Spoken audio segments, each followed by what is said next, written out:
Hello friends, welcome on your YouTube channel Raj study point. आज हम class 7th history chapter 4 Mughal साम्राज्य। इससे पहले के 3 चैप्टर हम अपने यूट्यूब चैनल राज स्टडी पॉइंट पर अपलोड कर चुके हैं। आज हम चैप्टर 4 पढ़ेंगे जिसका नाम है मुग़ल साम्राज्य। इसमें हम जानेंगे कि मुग़ल साम्राज्य भारत में कैसे स्थापित हुआ, मुग़ल कैसे भारत आए, फिर मुग़ल शासक कौन कौन हुए, उन सब के बारे में, उनकी शासन व्यवस्था के बारे में, कार्य प्रणाली के बारे में आदि चीज़ों का हम इसके अंतर्गत अध्ययन करेंगे। मध्यकाल में किसी भी शासक के लिए भारतीय उपमहाद्वीप जैसे बड़े क्षेत्र पर जहाँ लोगों एवं संस्कृतियों में इतनी अधिक विविधताएं हो, शासन कर पाना अत्यंत ही कठिन कार्य था। मध्यकाल जब ये मुग़ल भारत आए 16वीं शताब्दी में, तो मध्यकाल में किसी भी शासक के लिए भारतीय उपमहाद्वीप जो एक बड़ा क्षेत्र है, तो ऐसे बड़े क्षेत्र पर जहाँ इतने सारे लोग हों और वहाँ की संस्कृतियाँ भी विविधताएं हैं, लोगों की संस्कृतियों में भी विविधताएं हैं, तो उस पर शासन करना अत्यंत ही कठिन कार्य था। अपने पूर्ववर्तियों के विपरीत मुगलों ने एक साम्राज्य की स्थापना की और वह कार्य पूरा किया। जो मुगल थे उन्होंने इस बात को इजी कर दिया कि उन्होंने अपने जो पूर्ववर्ती थे उनके विपरीत एक बड़ा साम्राज्य स्थापित करा, और इस कार्य को भी उन्होंने इजी कर दिया कि इतनी विविधताओं वाले लोगों पर भी उन्होंने शासन करके दिखा दिया, जो अब तक केवल छोटे अवधियों के लिए ही संभव जाना पड़ता है। 16वीं सदी के उत्तरार्ध से इन्होंने दिल्ली और आगरा से अपने राज्य का विस्तार शुरू किया और 17वीं शताब्दी में लगभग संपूर्ण महाद्वीप पर अधिकार प्राप्त कर लिया। 16वीं शताब्दी में इन्होंने दिल्ली और आगरा से अपने राज्य की स्थापना करते हुए 17वीं शताब्दी तक संपूर्ण महाद्वीप पर अधिकार प्राप्त कर लिया था। उन्होंने प्रशासन के ढांचे तथा शासन संबंधी जो विचार लागू किए वे उनके राज्य के पतन के बाद भी टिके रहे। यह एक ऐसी राजनीतिक धरोहर थी जिसके प्रभाव से उपमहाद्वीप में उनके पश्चात आने वाले शासक अपने को अछूता न रख सके।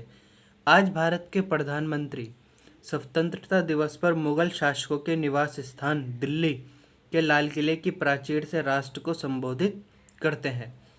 अगर आज के टाइम की अगर हम बात करें, जब भी हमारा स्वतंत्रता दिवस मनाया जाता है 15 अगस्त वाले दिन, जिस दिन हमारा देश आज़ाद हुआ, 15 अगस्त के जब हम मनाते हैं स्वतंत्रता दिवस, तो भारत के जो प्रधानमंत्री होते हैं वो मुगलों के निवास स्थान लाल किला जो है दिल्ली में, उसकी प्राचीर से राष्ट्र को संबोधित करते हैं।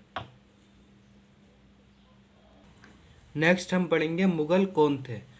मुगल जो हैं 2 शासक वंशों के वंशज थे।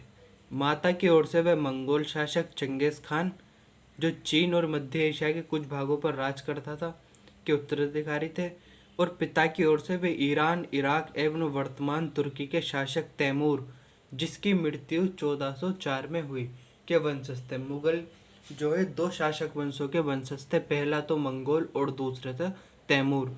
इन दोनों के ही ये वंशज थे। अगर माता की ओर से बात की जाए मुगलों की, तो ये चंगेज़ खान के वंशज थे, और पिता की साइड से ये तुर्की शासक तैमूर के वंशज थे। परंतु मुगल अपने को मुगल या मंगोल कहलवाना पसंद नहीं करते थे। ऐसा इसलिए था क्योंकि चंगेज़ खान से जुड़ी स्मृतियां सैकड़ों व्यक्तियों के नरसंहार से संबंधित थीं। यही स्मृतियां मुगलों के प्रतियोगियों उज़्बेकों से भी संबंधित थी। दूसरी तरफ मुगल तैमूर के वंशज होने पर गर्व का अनुभव करते थे। मुगल जो है चंगेज़ खान की अपेक्षा तैमूर का वंशज होने पर गर्व का अनुभव करते थे, और मुगल अपने आप को चंगेज़ खान या मुगल या मंगोल कहलवाना पसंद नहीं करते थे, क्योंकि इस शब्द से मंगोल कनेक्ट होता है, इसलिए वो मुगल कहलवाना पसंद नहीं करते थे। ज़्यादा इसलिए क्योंकि उनके इस महान पूर्वज ने 1398 में दिल्ली पर कब्जा कर लिया था, और ज़्यादातर ये तैमूरी इसलिए पसंद करते थे अपने आप को खिलवाना, क्योंकि जो तैमूर था तुर्की शासक, उसने 1398 पर दिल्ली पर कब्जा कर लिया था। नेक्स्ट हम पढ़ेंगे मुगल सैन्य अभियान। प्रथम मुगल शासक बाबर 1526 से 30। बाबर जो है भारत में प्रथम मुगल शासक हुआ। इसने 1530 से 1526 से 1530 तक राज्य किया भारत में। जब 1494 में फरगना राज्य का उत्तराधिकार प्राप्त किया तो उसकी उम्र केवल 12 वर्ष की थी। बाबर जो था, जब उसने 1494 में फरगाना राज्य का उत्तराधिकार प्राप्त किया तो बाबर की उम्र मात्र 12 वर्ष की थी। मंगोलों की दूसरी शाखा उज़्बेकों के आक्रमण के कारण उसे अपनी पैतृक गद्दी छोड़नी पड़ी।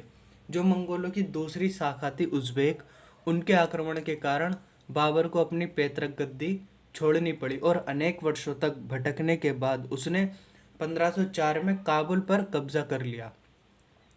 जब बाबर अपना राज्य छोड़ गया तो वह अनेक वर्षों तक भटका और उसके बाद आखिरकार उसने 1504 में काबुल, वर्तमान यह कहाँ पर है, यह वर्तमान में अफगानिस्तान में, और काबुल पर अपना कब्जा कर लिया था। उसने फिर अपने सेना और अधिक क्षेत्र और संसाधनों की खोज में भारतीय उपमहाद्वीप पर भी आक्रमण करने शुरू करे और 1526 में दिल्ली के सुल्तान इब्राहिम लोदी को बाबर ने पानीपत की प्रथम लड़ाई में पराजित कर भारत में मुगल राज्य की स्थापना भी कर दी। मुगल सम्राट, प्रमुख अभियान और घटनाएं। इसमें हम मुगल सम्राटों के बारे में पढ़ेंगे, जैसे बाबर, अकबर, हुमायूं, बाबर से बाद हुमायूं। तो इनका अध्ययन करेंगे और इनका शासन के बारे में जानेंगे कि इनकी शासन अवधि क्या रही और क्या क्या इन्होंने कौन कौन से प्रमुख युद्ध करे। बाबर 1526 से 30। बाबर ने अपना शासन जो भारत में किया वो 1526 से लेकर 1530 तक करा। 1526 में पानीपत के मैदान में इब्राहिम लोदी एवं उसके अफगान समर्थकों को बाबर ने हराया और 1526 में खानवा में राणा सांगा राजपूत राजा और उनके समर्थकों को भी बाबर ने पराजित करा। 1528 में बाबर ने चंदेरी के युद्ध लड़ा जिसमें राजपूतों को बाबर ने हराया और अपनी मृत्यु से पहले दिल्ली और आगरा में मुगल नियंत्रण भी बाबर ने स्थापित कर दिया था। बाबर के बाद बाबर का उत्तराधिकारी हुमायूं हुआ, जिसका शासनकाल जो है दो अवधियों में विभाजित है। पहली जो है 1530 से लेकर 40 तक बाबर ने राज्य किया शासन। उसके बाद 1555 से 1556, ये 40 से 55 के जो बीच का गैप है ये आपको समझना बहुत ज़रूरी है। 1540 में बाबर का जो है वो हुमायूं का शेरशाह सूरी के साथ युद्ध हुआ, जिसमें शेरशाह सूरी ने हुमायूं को पराजित कर दिया और हुमायूं 40 में भारत से निर्वासित कर गया, कहाँ, ईरान, और वहाँ सफावी शासक के दरबार में निर्वाचित हुआ। इसके बाद हुमायूं ने क्या करा, 1555 में वापस भारत पर आक्रमण कर सूरों को हराया और दोबारा से अपना राज्य उनसे छीन लिया और 56 में हुमायूं की मृत्यु हो गई सीढ़ियों से गिरने के कारण। हुमायूं ने अपने पिता की वसीयत के अनुसार जायदाद का बंटवारा किया। प्रत्येक भाई को एक प्रांत मिला। उसके भाई मिर्ज़ा कामरान की महत्वाकांक्षाओं के कारण हुमायूं अपने अफगान प्रतिद्वंदियों के सामने फीका पड़ गया। हुमायूं ने क्या करा, जो हुमायूं के फादर थे बाबर, उनकी जो वसीयत थी उसके अनुसार जायदाद का बंटवारा कर दिया। लेकिन क्या हुआ, जो उसका एक भाई था मिर्ज़ा कामरान, उसकी महत्वाकांक्षाओं के कारण क्या हुआ, हुमायूं के प्रतिद्वंदी थे अफगान, उनके सामने हुमायूं फीका पड़ गया। शेर खान ने हुमायूं को 2 बार हराया। शेरशाह सूरी जो थे उन्होंने हुमायूं को 2 बार हराया। पहला 1539 में चौसा का जो युद्ध हुआ 1539 में हुमायूं और शेरशाह सूरी के बीच, इसमें हुमायूं को शेरशाह सूरी ने हरा दिया। और दूसरा युद्ध हुआ 1540 में कन्नौज में। इस युद्ध में हारने के बाद हुमायूं ईरान चला गया था। ईरान में हुमायूं ने सफावी शाह की मदद ली। उसने 1555 में दिल्ली पर पुनः कब्जा कर लिया, परंतु उससे अगले वर्ष इस इमारत में एक दुर्घटना में उसकी मृत्यु भी हो चुकी थी। और हुमायूं के बाद उत्तराधिकारी हुआ अकबर। इनका अध्ययन हम नेक्स्ट वीडियो में करेंगे। इस वीडियो में इतना ही। वीडियो अच्छी लगी हो तो वीडियो को लाइक करें, अपने फ्रेंड्स के साथ शेयर करें और हमारे यूट्यूब चैनल राज स्टडी पॉइंट को सब्सक्राइब करें। मिलते हैं नेक्स्ट वीडियो में, तब तक के लिए थैंक यू।